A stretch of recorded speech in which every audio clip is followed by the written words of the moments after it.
Good morning. एक ऐसा योग जो यदि किसी की लगन कुंडली में पूर्ण रूप से बन जाए तो निश्चिंत ही वो बहुत अच्छी एजुकेशन प्राप्त करता है। उस एजुकेशन की बदौलत वो अपना अच्छा लिविंग स्टैंडर्ड भी अवश्य पाता है। इस योग का नाम है सरस्वती योग। इस सरस्वती, जिसको विद्या की देवी भी कहा जाता है, इस योग में 3 ग्रहों की प्रमुखता होती है। यदि वैसे भी अगर किसी को थोड़ी सी भी ज्योतिष का ज्ञान हो और उससे पूछा जाए कि सभी 9 ग्रहों में विद्या या बुद्धि को दर्शाने वाले ग्रह कौन से माने जाते हैं, तो निश्चिंत ही सबका ये जवाब होगा कि बृहस्पति और बुध ये विद्या और बुद्धि को दर्शाते हैं। शुक्र भी काफ़ी हद तक विद्या बुद्धि को दर्शाने वाला ग्रह माना जाता है, क्योंकि शुक्र को शुक्राचार्य यानी कि गुरु का दर्जा प्राप्त है। बृहस्पति, बुध और शुक्र, इन तीनों के योग से, इन तीनों के मेल से सरस्वती योग का निर्माण होता है। यदि ये कुंडली में पूर्ण रूप से बन जाए तो ये श्योर शॉट है कि वो इंसान, वो व्यक्ति को अच्छी एजुकेशन अवश्य मिलेगी या वो अच्छी एजुकेशन प्राप्त करेगा। उसकी बुद्धि जो होगी वो बहुत ज़्यादा तीक्ष्ण होगी। अच्छी एजुकेशन प्राप्त कर कर वो उस एजुकेशन के बल पर अच्छी फील्ड में जॉब या बिजनेस करने में सक्षम भी होगा और एक अच्छा जीवन व्यतीत करेगा। आइए जानते हैं ये योग हॉरोस्कोप में किस प्रकार से बनता है। आपकी लगन कुंडली में बृहस्पति, बुध और शुक्र ये प्रथम भाव, चतुर्थ भाव, सप्तम भाव, दशम भाव यानी कि केंद्र के भाव, इसके अलावा पंचम भाव और नवम भाव यानी कि त्रिकोण के भाव, और इसी के साथ द्वितीय भाव यानी कि सेकंड हाउस, यदि इन सभी भावों में बृहस्पति, बुध और शुक्र बैठ जाएं, चाहे एक साथ चाहे अलग अलग, और इसी के साथ बृहस्पति अपनी मित्र राशि, उच्च राशि या कम से कम स्व राशि में अवश्य बैठा होना चाहिए। यदि इस प्रकार का कॉम्बिनेशन आपके हॉरोस्कोप में पूर्ण रूप से बन जाए तो ऐसे में सरस्वती योग का निर्माण पूर्ण रूप से आपके जीवन में, आपके हॉरोस्कोप में बन जाता है। मैं दोबारा से रिपीट करता हूँ।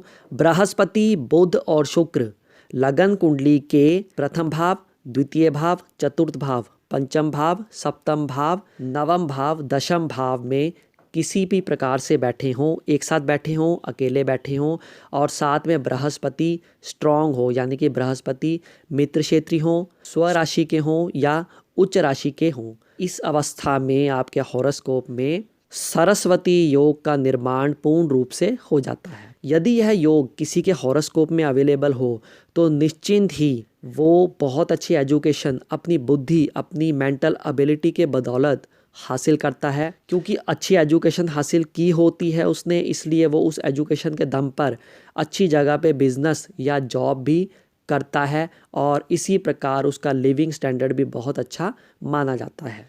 क्योंकि इस योग में बृहस्पति, बुध और शुक्र ये तीनों का रोल है, ऐसे में ऐसे व्यक्ति फाइन आर्ट्स में बहुत ज़्यादा रुचि लेते हैं और फाइन आर्ट्स में इनको बहुत ज़्यादा इंटरेस्ट भी होता है।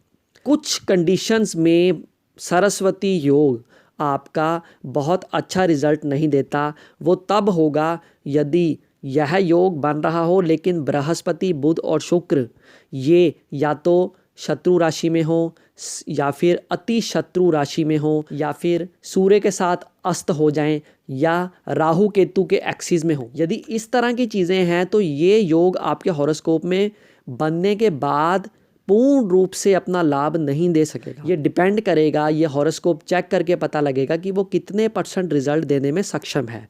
लेकिन यदि बृहस्पति, बुध और शुक्र अच्छी स्थिति में, जो भाव मैंने आपको बताए हैं उसमें अच्छी स्थिति में वो बैठे हैं, बृहस्पति स्ट्रांग होकर बैठा है और राहु केतु शनि से ये ग्रह दृष्ट नहीं है, ऐसे में सरस्वती योग आपके हॉरोस्कोप में बहुत अच्छा रिजल्ट देने में सक्षम होगा। यदि भाव चलित कुंडली में इन तीनों ग्रहों में से कोई भी ग्रह केंद्र, त्रिकोण अथवा द्वितीय स्थान को छोड़ देते हैं तो ऐसे में इस योग का शुभ फल पूर्ण रूप से नहीं मिल सकेगा। विद्यार्थियों के लिए यदि ये योग हॉरोस्कोप में बना हो तो हायर एजुकेशन गेन करने के लिए बहुत उत्तम है, परंतु यदि 12 वर्ष से लेकर 20 या 21 वर्ष की उम्र में किसी अकारक किसी मारक ग्रह की दशा चल रही हो तो ऐसे में ये योग पूर्ण रूप से अपना शुभ फल नहीं दे सकेगा, लेकिन एक सपोर्ट अवश्य मिलती रहेगी।